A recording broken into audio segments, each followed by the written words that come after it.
আপনারা ইতিমধ্যেই জানেন সারা বাংলাদেশ আজকে শোকে কাতর মাগুরার ছোট্ট শিশুটা নিয়ে।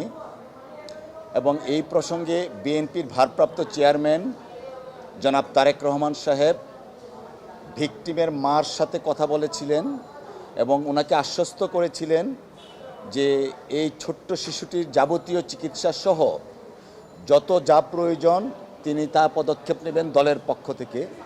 আজকে দলের পক্ষ থেকে জনাব তারেক রহমান সাহেবের আহ্বানে আমরা আপনার সামনে হাজির হয়েছি। আপনাদের সামনে ওনার নির্দেশনা হচ্ছে এই ভিকটিমকে অর্থাৎ তার পরিবারকে, তার মা যে একটা মামলা দায়ের করেছেন, এই আইনগতভাবে বিএনপির পক্ষ থেকে সমস্ত আইনগত পদক্ষেপ এবং আইনি সহায়তা দেওয়ার সিদ্ধান্ত গ্রহণ করা হয়েছে।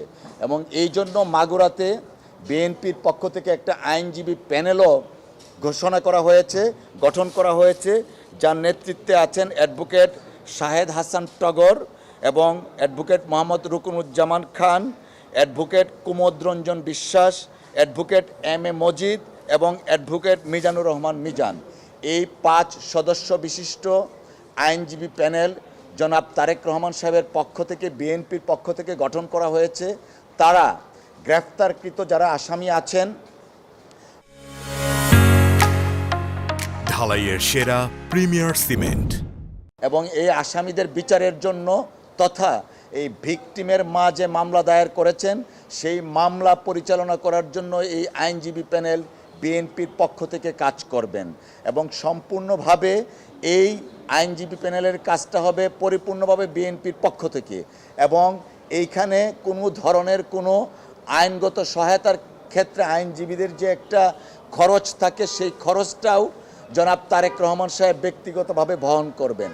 তো আমাদের বক্তব্য এখানে ক্লিয়ার।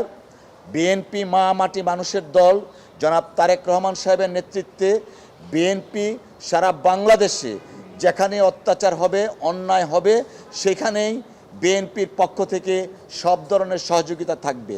এই মাছুম বাচ্চাটার ক্ষেত্রে আইনগত সহায়তাও আছে এবং স্বাস্থ্যগত মেডিকেলের সহায়তাও আছে।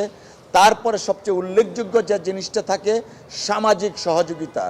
জনাব তারেক রহমান সাহেব ইতিমধ্যে মাগুরার সর্বস্তরের নেতাকর্মীদেরকে নির্দেশনা দিয়েছেন যেন পরিবারের পাশে এই আমাদের দলের নেতাকর্মীরা দাঁড়ান। এবং এর মধ্যে প্রত্যক্ষভাবে কাজও শুরু হয়েছে। আজকে এই 4 জন যে এই মামলার আসামি, তাদের প্রত্যেককে অ্যারেস্ট করা হয়েছে। এবং আমি একটু আগেও আমাদের আইনজীবী প্যানেলের সাথে কথা বলেছি, ওনাদেরকে আদালতে উঠানো হয়েছে।